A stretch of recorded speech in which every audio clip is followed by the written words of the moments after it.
Que bom que a gente está aqui, Dani. Que bom que você aceitou o nosso convite.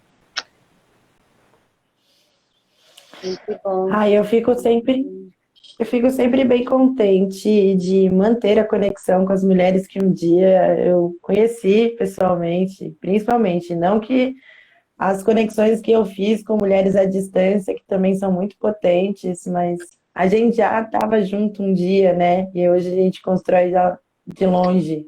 Sim, E isso é muito legal. exatamente.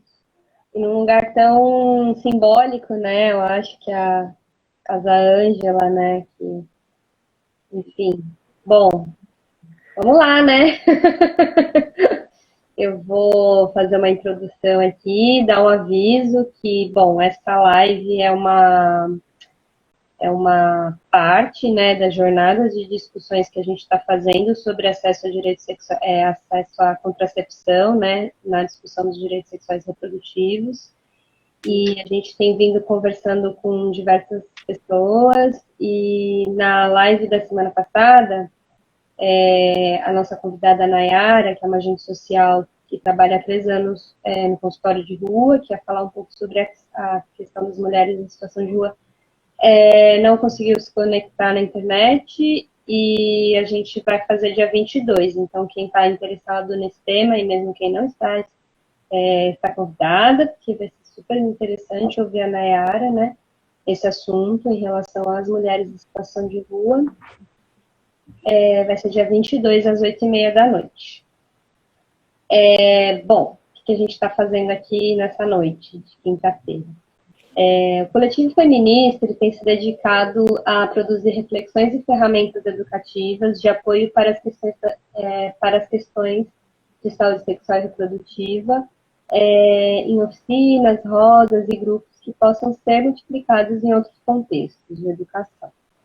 Então, a gente definiu um tripé de debates que tem a ver com acesso ao aborto seguro, prevenção da violência obstétrica e contracepção, como eixos cruciais para uma assistência integral à saúde das mulheres sexual e reprodutiva. Bom, então, nessa etapa desse projeto que a gente está agora, a gente está fazendo esses debates, né, pretendendo abordar quais são as demandas das pessoas, né, e quais são os entraves do acesso à contracepção, os limites impostos tanto por profissionais da saúde, quanto pelo sistema de saúde e também pelas condições estruturais que a gente vive no nosso país, né? E no mundo. Então, a gente está realizando essas discussões para ouvir, para trocar com as pessoas do coletivo. Bom, aí aqui hoje, né, a gente convidou maravilhosa, querida, não podia pensar em outra pessoa, a Dani Sampaio, que é mãe solo do Matheus, de 18 anos, da Maria Flor de 5. Ela é doula, terapeuta em saúde das mulheres, realizadora do projeto Mãe na Roda, de doulagem coletiva e periférica na Zona Sul de São Paulo, doula na Casa Ângela e membra da Parto do Princípio, uma entidade maravilhosa, se não conheçam, procurem saber, e da gestão atual da Associação de Doulas de São Paulo. Dani, se quiser acrescentar alguma coisa na sua apresentação, falar alguma coisa, inicialmente. E uma mulher de comunidade, né? Uma mulher de comunidade, uma mulher periférica, né? Então, mesmo que eu componha, que eu tenha toda essa estrutura e formação, nada sobrepõe o fato de eu ser uma mulher periférica, uma mulher de comunidade, né? E o meu compromisso com a minha comunidade e o meu território. E é isso que falta, né, quando a gente vai falar, principalmente de direitos sexuais e reprodutivos, que é sobre vida de mulheres, né, Helen? E quem são essas mulheres? Chefes de família, mulheres que estão na incumbência de cuidar dos filhos e dos pais, né, e ainda trazer o sustento para casa. A falta de conexão, né? Quanto essas mulheres precisam de muito acolhimento para se conectarem com quem são, para valorizar tudo isso que elas fazem, né? E entender que tudo isso é trabalho. Então, venho de um lugar onde as mulheres são desconectadas e sim, o impacto, né? Porque a gente está do lado de cada ponte, onde a gente tem as maiores vulnerabilidades, mas o quanto o que vem do outro lado impacta diretamente, porque faz com que toda essa população, enquanto mulheres, pense em beleza, não em saúde, e que não entenda o que é ter boa saúde, né? Então, a gente tem essa barreira aí entre saúde e beleza, e o que é importante, o que é autoestima, o que é qualidade de vida. Então, são frases e palavras que, quando a gente vai falar aqui na periferia, as pessoas não compreendem que isso tudo está junto, no mesmo lugar. Sim. Então, ter a vivência dessa mulher de comunidade, né, e ver as histórias das minhas amigas de infância, a minha história quanto mulher, né, exercendo meu direito sexual e reprodutivo, e como se deu e impactou, né, como foi para mim a minha adolescência, como foi receber meu sangue menstrual, como foi a minha primeira relação, tudo isso que aconteceu nessa fase transformou essa mulher aqui, né, fez com que ela buscasse a partir das suas dores nomes para cada coisa que ela estava sentindo. Então, depois de muito tempo de ter sofrido uma episiotomia, eu fui saber nomear que o que eu tinha como dor era a episiotomia o nome da minha dor. Né? Então, eu não... E eu estou falando de uma gestação de 2003, tá? Então, a Daniele, ela começa a se construir, porque parir um bebê é o começo, não é o fim, né? Uhum. Da coisa. Todo mundo acha que essa mulher engravida, gesta, acabou. Não, é o começo, né? E tudo que gestar filhos traz para a nossa vida, e trouxe para a minha, né? Desde as dores e as provações que me levaram a ter experiências que me ensinaram a nomear as dores que eu carregava, e dividir isso com outras mulheres que é muito importante para uma mulher de comunidade que entende o que é essa função na comunidade, e o trabalho, né, que a gente tem que fazer junto com a assistência, junto com os equipamentos, para a gente cuidar melhor e mais ainda da nossa população. Sim. Pequena, né, do nosso bloco. Onde o nosso braço alcança, né? Para fazer legal. Eu acho, nossa, muito bom você ter trazido esse assunto da questão da comunidade. Eu acho que isso é uma característica fundamental, assim, que a nossa vivência na cidade tem moldado de alguma forma, né? Acho que esse é um ponto importante aqui para a nossa discussão hoje. Mas eu estava dando uma olhada, né, num boletim que se chama Boletim do Futuro do Cuidado, que é organizado por algumas organizações feministas que também trabalham com esse projeto dos direitos sexuais e reprodutivos, que tem a ver com esse trabalho aqui. E me chamou a atenção um trecho que eu queria trazer aqui para a gente usar de pontapé para a nossa discussão. É um artigo que foi escrito pela Lia Manso, que ela é coordenadora de projetos de crioula e advogada, e ela diz assim: a opressão reprodutiva é mais um mecanismo de reiteração da hierarquização social atravessado por classe, gênero, sexualidade, identidade de gênero, deficiências, idades e status de imigração, que, na vigência do racismo, ganha contornos ainda mais perversos. Assim, combatê-la demanda esforços no sentido de enfrentar o racismo, promover a equidade racial, social, defender os direitos humanos como meios necessários para a consecução do que chamamos de justiça reprodutiva. Se vocês quiserem ler o boletim completo, está lá no site do tudodocuidado.org.br, depois eu escrevo aqui, porque ali ela traz essa perspectiva da justiça reprodutiva como uma questão mais ampla, né, do que é a questão dos direitos sexuais e reprodutivos, quando a gente está falando sobre classe, gênero, raça e tudo isso que atravessa a vida das mulheres, né. Então, Pensando que, então, a questão do acesso, eu coloquei aqui, né, direitos sexuais e reprodutivos, mulheres negras acessam a contracepção. Mas isso é uma pegadinha, no fim das contas, né? Porque isso é a pontinha do iceberg de tudo que acontece por debaixo da água, né? E aí que você trouxe a questão da comunidade, acho que é bom, eu vou guardar isso aqui para trazer daqui a pouco. E você começou falando de uma violência obstétrica, de como isso desperta, né? E aí, eu pensei numa pergunta para começar, Dani. Manda, pode mandar. E é uma reflexão nesse sentido, né? O racismo, que é estrutural, né, atravessa o acesso à contracepção das mulheres negras de diferentes formas, né? Não é a mesma coisa para uma mulher em situação de rua, para uma mulher de classe média do outro lado da ponte, ou, né? Então, é diferente também. Dentro, é muito múltiplo, né? O que é mulher negra, né? É um monte de... são muitas, né? E, principalmente, é diferente esse acesso para mulheres não brancas, né? Para mulheres brancas. Então, antes de falar de como tem sido, né, a questão em si do acesso à contracepção, é preciso a gente se perguntar: as mulheres negras podem escolher ter filhos da mesma forma que as mulheres não brancas, que as mulheres brancas? Porque começa por aí. Falar de acesso à contracepção é a mesma coisa quando a gente está falando, né, de corpos marcados pela...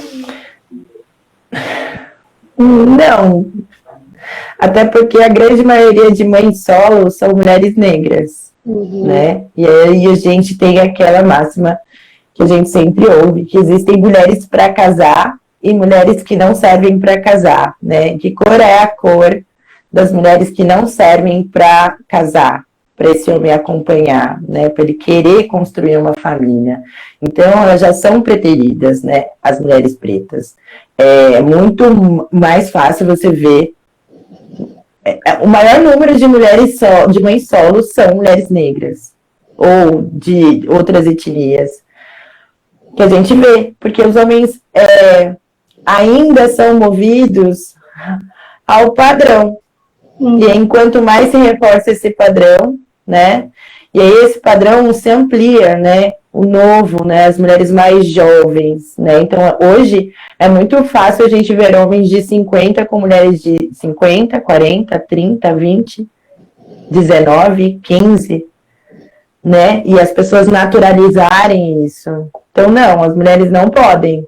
Elas não têm essa chance porque elas não têm a informação, elas... Como as outras todas estão procurando o príncipe encantado, o homem que é para casar, né? A crença religiosa reforça isso, que esse varão vai chegar e vai dar para ela uma família, uma promessa, né? De vida boa. Muitas mulheres saem das suas casas com um bebê na barriga, porque acham que enxergam nisso a única forma de sair de determinadas violências, e aí ela só substitui essa violência, né? Então, essa mulher jovem, filha, que é violentada dentro da casa dos seus pais por algum motivo, que não é justificável, ela escolhe ser mãe de um bebê e acredita que vai ser amada e constituir família lá do outro lado, e também é abandonada, né? Então, ou sofre esse padrão reproduzido nessa nova construção familiar, que é muito comum, né?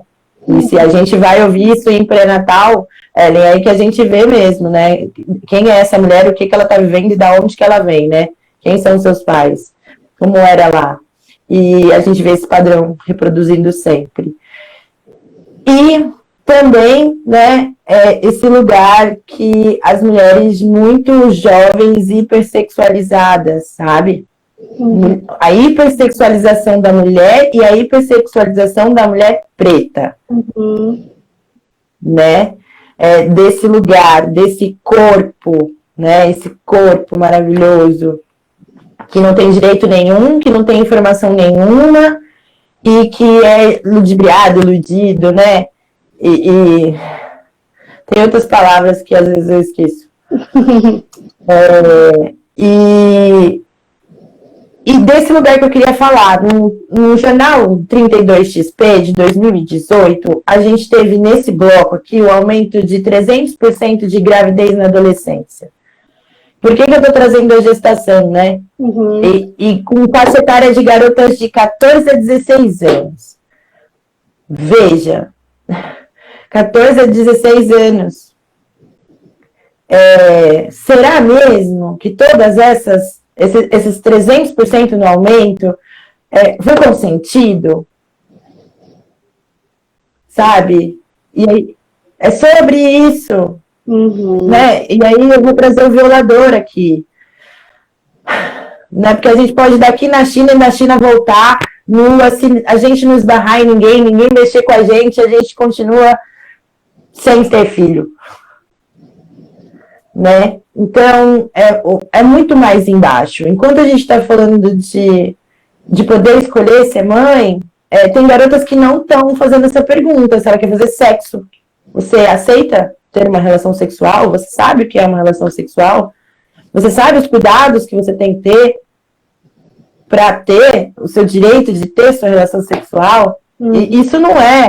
E a naturalização também, né? Dos adultos com as relações entre adolescentes e homens adultos, né? E ainda reforçar esse lugar de que essa garota vai ser salva, né? Que essa pessoa vai dar para ela uma família e um futuro melhor do que o pai e a mãe deu, né? Que é direito dela casar, constituir família, sem sentir. Então, busque o amor e não o prazer. Sim. Anule o prazer. Então, não. Sim. Não dá para escolher. Sim. É muito mais embaixo.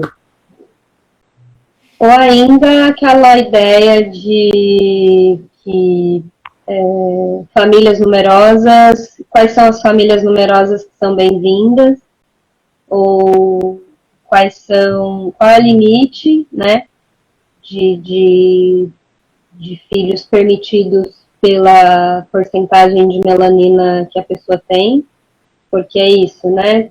Eu tenho visto um aumento, assim, de discursos, principalmente de pessoas de religiões, assim, né, não dá para dizer que é só, mas, enfim, tem a ver com o neopentecostalismo, né?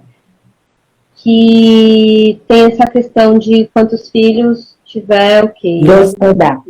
Quanto, né, Deus mandar e tá tudo certo. Mas eu me pergunto isso, quem é que pode ter esse desejo, né? Porque se a gente, essa questão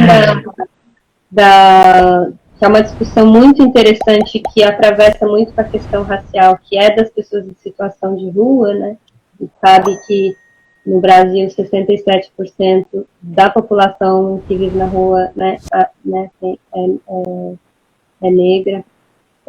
As mulheres, os filhos dessas mulheres são retirados, né? E aí vira realmente produção.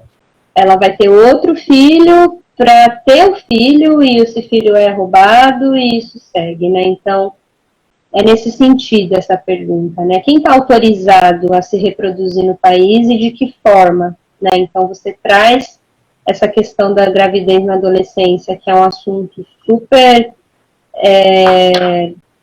urgente, né?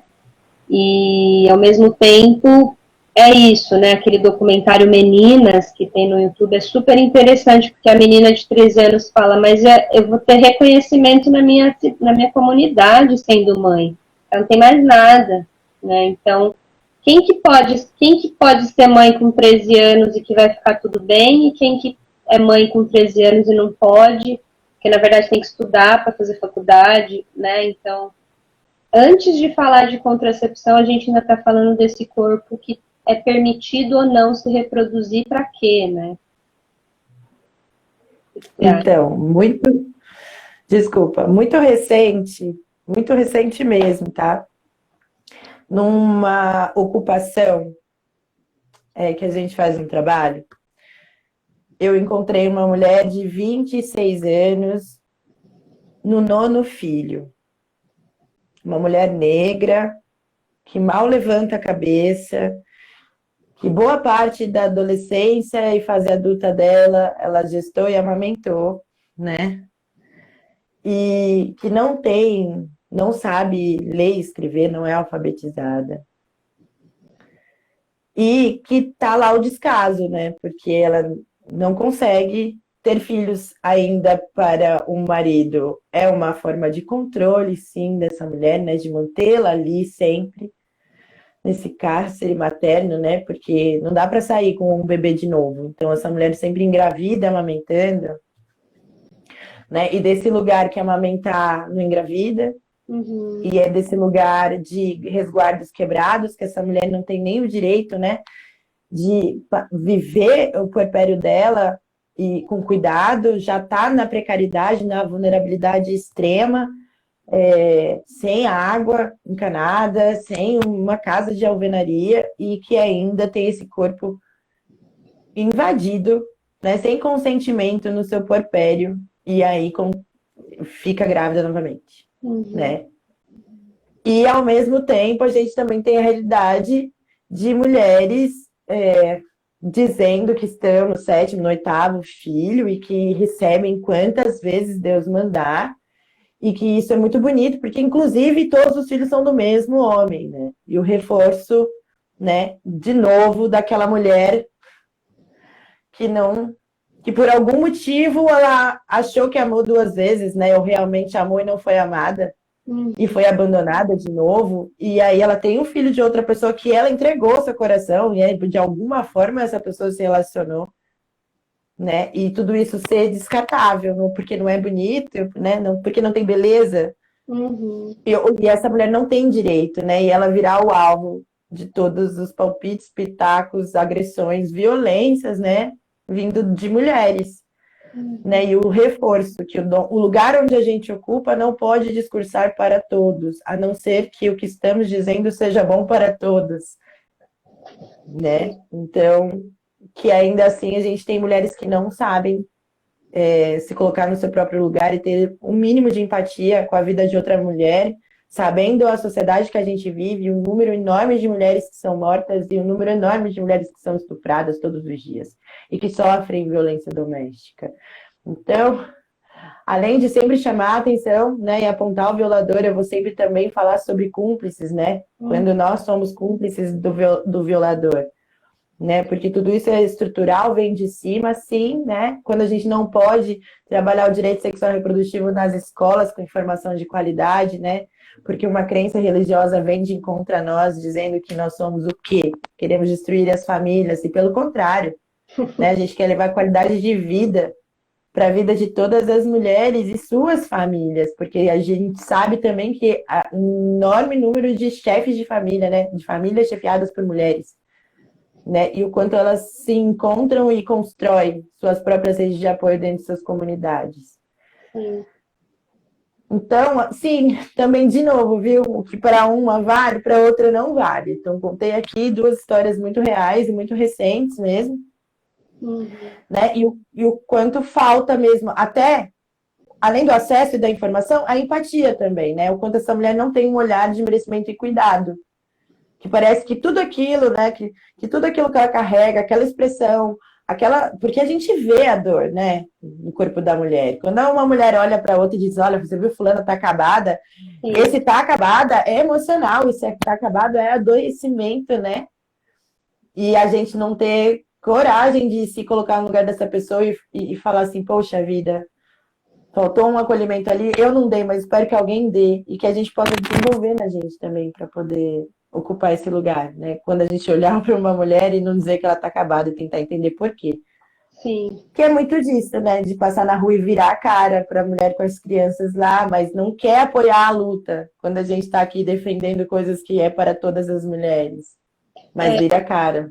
Sim, eu acho que as pessoas também têm uma dificuldade de costurar todas essas demandas e essas questões, né? Eu ainda vejo, por exemplo, muitas pessoas que defendem, que são militantes, né, do movimento de humanização, que não se apropriam do debate, por exemplo, sobre o aborto, sobre contracepção, sobre a adoção, sobre não querer ser mãe, sobre tantas coisas, né? E fica ali num cabresto mesmo, assim, né? Só uma coisa, assim, né? Então, eu também pensamos em você, inclusive, por isso, porque como você está no engajamento do trabalho como doula, né? E mais também uma mulher da comunidade, como é que é isso, Dani? Quando você vai cuidar de uma mulher, né? Que você vai ser doula, e o que você tem ouvido, né, em relação a como foi que ela chegou a ficar grávida, se ela tinha um método contraceptivo, né, como é que eram essas escolhas, e depois, né, no puerpério, no pós-parto, se você conversa sobre isso, se você acompanha ela sobre essas escolhas. Eu sempre trabalhei todas as mulheres, né? Não dá para cuidar de uma gestante sem olhar para as mulheres que estão ao redor dela. Então, a gente sempre acaba trabalhando mais, né? A gente não vai só fazer uma consulta de pré-natal. A gente vai conhecer o contexto onde essa mulher está inserida e quem são essas mulheres que é a rede que a gente quer fundar, né? Eu não tenho uma rede de apoio para estender para todos os espaços. Eu tenho que desenvolver essa rede em cada lugar que eu vou. Né, para que todas essas mulheres entendam a importância desse processo, dessa uma mulher, e que elas se reconheçam como todas ali estão gestando também de alguma forma. Se é a avó, qual que é a história dessa avó, os partos? Eu preciso desmistificar o parto da avó, tudo que ela viu. Eu não vou contar para essa mulher que ela sofreu uma violência, mas eu vou informar o que é violência. Se ela entender, e ela pode ser acolhida, né? Mas a gente levou a informação, mas eu não contei. Olha, e isso que a senhora sofreu é violência obstétrica. Elas têm que entender isso sozinhas e dentro desse diálogo entre as perguntas e respostas que a gente vai dando. Então, se tem irmãs menores, né? Você tá passando, fez Papai Nicolau, já tá transando? Como que tá acontecendo nessa casa? Quem que quer ser mãe? Eu sempre pergunto, quem quer ser mãe? Porque é o foco. Aqui levanta a mão é o foco, né? Porque essa precisa receber a informação. Então, a gente vai atender essa gestante, quando eu digo a gente, é porque nós somos muitas, né? As comadres aí sabem quem são. E o quanto que a gente se preocupa mesmo nessa construção. Então, eu vou olhar para a gestante, vou perguntar para ela, e geralmente elas dizem assim, eu não planejei. E aí eu sempre falo, mas usou camisinha? Ela diz, não. Eu falei, então planejou. Porque quem não usa preservativo, nenhum tipo de método, nem de barreira, e nem hormonal, e nem de outro tipo, vai ter um bebê se não se conhece. Então a gente vai falar de autoconhecimento sobre ciclo, menstruação, como foi a menstruação, quem vai ficar mocinha. Então eu tento criar essa atmosfera para que quando eu vá embora, todas estejam semi-despertas. Porque elas vão despertar junto com o processo de gestar dessa mulher e esse puerpério, porque a gente volta também para elucidar que dores são essas ocultas, né? Porque elas olham para essa mulher, ela está inteira, até já perdeu os quilos da gestação, mas elas não conseguem entender o abismo do universo interno de uma mulher que foi atravessada por um bebê, né? Ainda mais dependendo de onde foi, e como foi, qual o desfecho. E no pós-parto, também essa preocupação, né? Durante a amamentação, a esterogestação, fazer esse fortalecimento dessa mulher para os não, né? Por conta das violências que muitas das mulheres recebem durante o processo de puerpério com os estupros maritais, né? Os sexos não consentidos por essas mulheres que não têm força, né? Para dizer não e que são invadidas e sim, estupradas enquanto estão amamentando seus bebês. E que tipo de sociedade a gente está construindo enquanto isso for normal? Enquanto a gente endossar isso, enquanto a gente não dizer para as mulheres que isso não é para acontecer, que não é não. Sim. E que a gente não constrói essas redes de apoio também, que fortaleçam, que tenham um lugar para essa mulher ir. E a escassez, né, dessa rede. Sim. Que ela existe, mas não funciona 100%, né? Nem 70% ela não funciona. Sim, é diferente do puerpério, né, cara? E as adolescentes, né? Então, há 6 meses eu venho trabalhando num projeto que chama Vínculos na Casa de Parto, né? Onde a gente recebe jovens mães e pais que estão gestando, e também as mães solo, principalmente elas, com o pré-natal, que elas vão passar tanto com as parteiras, com a doula, com o grupo, com outras profissionais que vêm trazer considerações e participar desse desenvolvimento da gestação. E também construir uma rede de apoio entre elas, né? Porque nada melhor para crescer do que todas juntas nessa escola que é o maternário. Então, aprender e uma poder acolher a outra e construir essas mulheres fortes, né? Entendendo que todas estamos juntas. Então, a gente está fazendo isso lá na base, lá no começo, quando elas são adolescentes. E de ver como a gente leva informação, né? Então, leva um tempinho mesmo para ela falar assim, é mesmo, vocês têm razão. Porque tem que ir repetindo até que ela mesma vire a chave. Porque a gente não vai virar a chave para ela. Mas a gente tem cada vez mais construir formas, mesmo que lúdicas, porque a gente está lidando com adolescentes que talvez não brincaram e a gente precisa despertar neles também. Esse de olhar, né? Que é com o olhar de uma adolescente. Sim. Porque às vezes elas estão com o olhar de mulher adulta e não têm experiências de mulheres adultas. E que são as princesas, né? Que estão gestando, que ainda não chegaram nas violências. Né? Ainda tá tudo bom, tá tudo maravilhoso. Meu neném tá dentro da minha barriga e eu consigo ir para todo lugar. Quando que isso muda? Quando o neném nasce. E essa mulher vai ficar ali e o garoto descobre e é endossado por outras pessoas que a vida dele tem que continuar. Porque filho não prende marido. E que ele não tem compromisso ali. Ele pode ir, que é papel dela mesmo, ela não arrumou? Sim.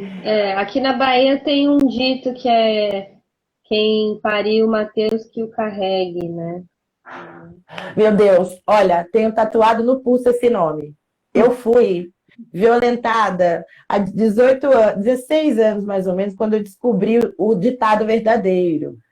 Porque não é quem pariu Mateus que balance, é quem pariu que balance e embale. Nossa. Então, o quanto também a gente é violentada, sabe? Com a reprodução dessas frases. Então, assim, você não arrumou, Daniele? Você se vira.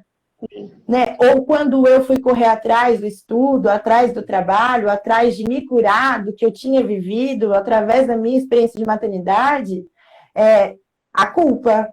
Por que você botou o Mateus no mundo? Por que você botou uma criança no mundo e você não está dentro de casa cuidando dessa criança, acordando às 7, com o banho pronto às 11, com a comida e esse menino penteado bem lambido? Perfeito, tudo um brinco e você pronto esperando seu marido. Porque tá doendo e eu preciso me curar. E também da gente não entender quando essas mulheres estão buscando a cura do que aconteceu e as atravessou. Então eu sou essa mulher, sabe? Que precisa e que agradece muito a rede quando ela esteve presente todas as vezes, porque eu precisei me curar de muitas coisas que eu recebi. E só assim eu posso hoje ter o exercício de curar e trabalhar a informação que me faltou para todas essas outras mulheres que hoje eu acesso muito cedo. Sim. Né? Então, o meu foco é trabalhar com o jovem exatamente por isso. E a questão do direito sexual e reprodutivo e os métodos contraceptivos, que é uma questão que a gente está sempre falando. Nasceu, 2 dias depois a gente já está ali de novo com a informação. Você sabe, né, comadre, que você precisa do resguardo. Por quê? Porque é a saúde da mulher e o corpo e as infecções, e para você ser forte, e para estar tudo bem com o teu emocional, e qualquer questão diferente você pode trazer para a gente. Qualquer violência, qualquer toque que você não goste. Porque é importante também deixar explícito que a gente é um canal de acolhimento e que também a gente é um canal de informação. Mulheres que estão um pouco mais à frente, que podem contribuir também. E ela muito, né? Tem referência, né? Então é importante saber para quem que ela vai pedir. E isso é muito legal, esse trabalho da casa de parto, né? Em algumas UBS também consegue ter esse alcance, né? De ter a continuidade, né? Então, assim, não é que pariu e acabou o vínculo, né? Não. Depois que pariu, um mundo novo se abre, né? Então, milhões de demandas novas, né? Então, continuar esse trabalho que vocês fazem é muito, muito poderoso, né? Eu acho que essa palavra ela é cabível. E esse projeto é de jovens, até que idade? Então, olha só. É considerado uma adolescente até 19 anos, Uhum, certo? uhum. Então, se ela está gestando com 19 vai parir com 20, ela ainda é Fica adolescente. no grupo. Tá. Isso. Mas, será que uma garota, que todas as mulheres têm as mesmas vivências, e uma garota de 23 não pode ser tão adolescente quanto uma de 18? Sim. Dependendo da experiência da vida dela, né? E aí, quando uma garota também, uma mulher, me fala assim, eu tenho 25 anos, eu perdi a minha virgindade e engravidei no mesmo dia. Essa mulher não é adolescente? Pois é. Entende? Eu não consigo olhar a adolescência pela idade. Eu consigo olhar pela experiência. Se ela viveu a adolescência ou não. Se ela recebeu a informação lá ou não. E o que atravessou ela, além de, né, de tudo isso que ela está me contando, e o que mais? A ausência da mãe, o abandono paterno. E aí, isso vai fazendo mais. Eu não gosto nem de colocar como ponto, vou dando um check na lista, sabe? Das opressões. E no final, ela precisa tanto quanto. Então, hoje a gente está buscando uma forma de ampliar para mulheres de 21 a 26 anos essa assistência, como a gente faz no grupo das adolescentes, né, que é o projeto Vínculos, a gente estender ele para essas mulheres de 21 a 26 anos. A gente ainda não sabe como fazer, como captar esse recurso, porque, enfim, é um grande trabalho, né? Mas a gente está aqui batalhando na lavoura para conseguir. Mas uma coisa boa a gente tem feito a sensibilização das ACS, né? Eu faço as visitas domiciliares também, então trabalhando de UBS a UBS, agora a gente está numa UBS específica, falta mais 3 grupos de sensibilização, então todas as adolescentes elas rastreiam e a gente vai fazer esse pré-natal na casa delas, conhecer o contexto delas, né, e acompanhar os exames laboratoriais e a coleta e o resultado também, porque isso impacta no processo. Então, tem uma Nutri, tem uma terapeuta ocupacional, tem agentes comunitárias, tem a doutora de pré-natal, tem toda uma equipe de parteiras. Então, assim, é uma grande rede para cuidar de uma. Sim. Mas a gente consegue chegar em mais e mais. Então, a gente tem feito isso, a gente vai continuar fazendo. E a gente espera sempre que novos parceiros e reforços cheguem, né? E que as mulheres e profissionais queiram essa informação tão valiosa e preciosa para a gente melhorar a qualidade de vida e saúde de mulheres. Sim. E isso é interessante. Nesses postos, assim, nesses postos de saúde, você sabe se tem sido feito. Bom, que agora a gente está na pandemia, tudo mudou, né? Mas se tem Grupo não. projetos de planejamento reprodutivo, quais são os métodos reprodutivos que são oferecidos para essa população? Olha, o que a gente sabe, que a última nova agora é o Implanon, né? Que ele é colocado nos hospitais, e então todo adolescente que está no seu puerpério vai receber um Implanon lá e já vai sair. Como é que está essa Muitas vezes com questão, ele. Dani? Então, eu tenho visto, assim, mulheres jovens, tá? Adolescente, pariu no hospital público, já vai sair com um Implanon. Ela é adolescente. Mas uma adolescente que quer pôr o Implanon, ela pode ir na UBS e solicitar, vai colher o exame de sangue e já vai lá no hospital, marca o dia e já vai colocar também. O DIU é uma questão muito difícil agora no momento, né? Mulheres que querem colocar o DIU e não conseguem acesso ao DIU. Sim. Né? Ou mulheres que não estão prontas para não estão podendo, sabe, viver a rotina de quem está colocando um DIU agora, por exemplo, porque é uma questão de adaptação, né? Então a gente às vezes vê muitas queixas de mulheres que querem tirar mas é uma mulher geralmente extremamente sobrecarregada, que não tem descanso, não tem pausa e sangra muito, é a queixa dela. Então, não é o DIU, é a vida, Sim. sabe? Não é o DIU, é a vida. E camisinha, né? A gente ainda escuta a bala e o papel. Mas ninguém goza. As mulheres não gozam, né? Você pergunta se elas estão gozando, elas não estão gozando nem com camisinha, nem sem camisinha. Então põe a camisinha, né? Ué, porque eu sempre pergunto também. Quando você fez o neném, tava bom? Ai. Né? Você gostou? É feliz a construção desse bebê dentro da sua barriga? Você tá contente? Quando ele chegou, foi um momento bonito? Né? É importante também que ela saiba se lá atrás tem alguma coisa, para a gente também poder acolher. E aí vai aparecer as questões de paternidade, vão aparecer as questões judiciais, né? Os pedidos de alimentação gravídica, né? Então, tem muita questão que impacta a vida dessa jovem. Sim. E muitas delas chegam com um bebê sem o parceiro, e também com um relato assim, ele falou que é para eu tirar.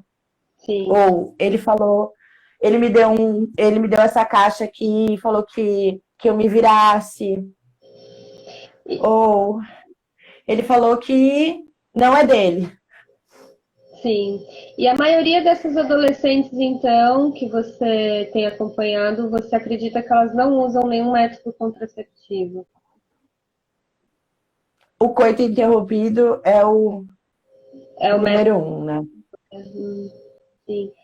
E a questão da pílula? Você tem visto muitas jovens com o uso de pílula hormonal, né, contraceptiva, meio compulsório? Como é que é a relação Sim, das meninas com os médicos? não. Descobriram que um aí, se tomar, não tem espinha. Uhum. Então vira receita tipo peeling. Sim, vira uma coisa cosmética, né? Já não é mais. Exatamente, é só tomar. Eu tomo porque é bom para o cabelo e para a pele, né? Então, Então, né, Dani? falta informação, porque hoje está tudo baseado na beleza. Você tem que ser bonita, você não tem que ser saudável, você tem que ser bonita, você não tem que ter informação, você tem que ser bonita. Você não tem que ter saúde no seu aparelho reprodutor. As mulheres não sabem que a gente tem óvulos, né? Tem mulher que não sabe que tem óvulos, inclusive. Sim.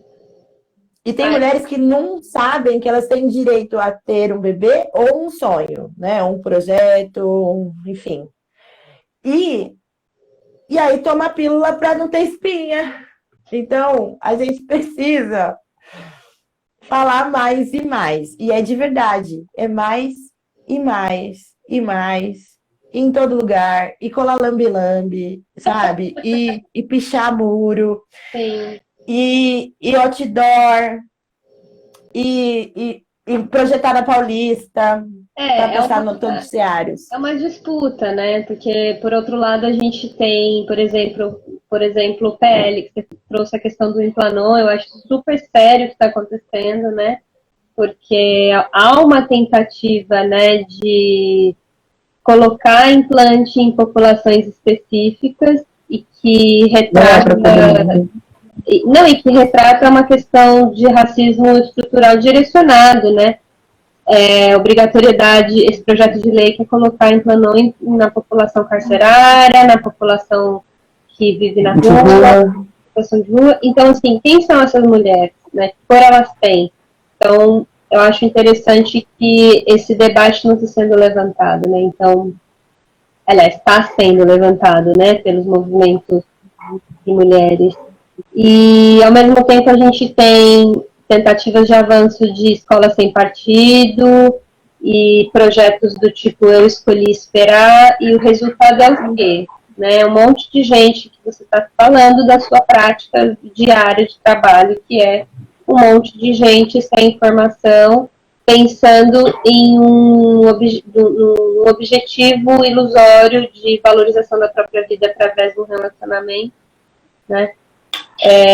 Ou com ainda, eu acho que ainda existe muito essa história de prender uma pessoa por causa da gestação, né? Isso ainda é uma coisa que acontece, né? E é isso, né? Por um lado, a gente tem um projeto de lei que quer castrar e de alguma forma, né, impedir que as pessoas escolham ter filhos ou não com o Implanon e uma população direcionada. E por outro, a gente tem a questão da compulsão, de ser compulsório o uso de métodos hormonais, né? Então, onde que está a escolha, né? Nem num extremo, nem no outro. E aí a gente não tá tudo tá bom. E não tá bom, não tá bom. Mas, e aí essas mulheres que recebem o Implanon, elas ainda continuam mulheres expostas. E agora, dizendo assim, olha, elas não engravidam. Eu acho... E aí aqueles 300% de gravidez que eu falei lá atrás vai continuar acontecendo com as adolescentes, com as crianças. Sim. Eu tô falando de estupro, de pedofilia, tô falando de abuso. Porque não tem um projeto de educação e saúde integral, né? Justamente. Isso. E aí, se elas não engravidarem, não tem nem provas. Sim. Muitas vezes, né? Porque a prova, muitas vezes, é um filho. Quando aparece uma adolescente grávida e ninguém sabe como ela engravidou, aí que vai se saber de anos de abuso. Sim. É como a gente falou no começo, né? É um iceberg e é uma pontinha que a gente está vendo, né? Da problemática que a gente vive, da falta de acesso à informação. E a gente está falando de direitos sexuais e reprodutivos, mas a gente ainda está anos-luz, né? De poder colocar esse debate de fato, né? Porque são coisas muito básicas ainda, né? Que as populações marginalizadas, principalmente, estão aquém, né? E a creche? E a creche, e a moradia, e a alimentação de qualidade, e educação de qualidade, né? Equidade, o SUS funcionando para todos, não só do outro lado da ponte, né? A vacina dentro dos territórios periféricos, né? Os equipamentos culturais funcionando, ativos para receber essa população, levando cultura, informação, né? Lazer. Então, assim, aí resolve tudo isso assim, né? A vida dessas mulheres todas, né? Olha, só vai piorando, o carrinho só vai descendo a ladeira cada vez mais. E a gente empurra um pouco ali para cima. Isso é a questão da justiça reprodutiva, né? Como que a gente vai discutir direitos sexuais e reprodutivos sem discutir tudo isso que você levantou, né?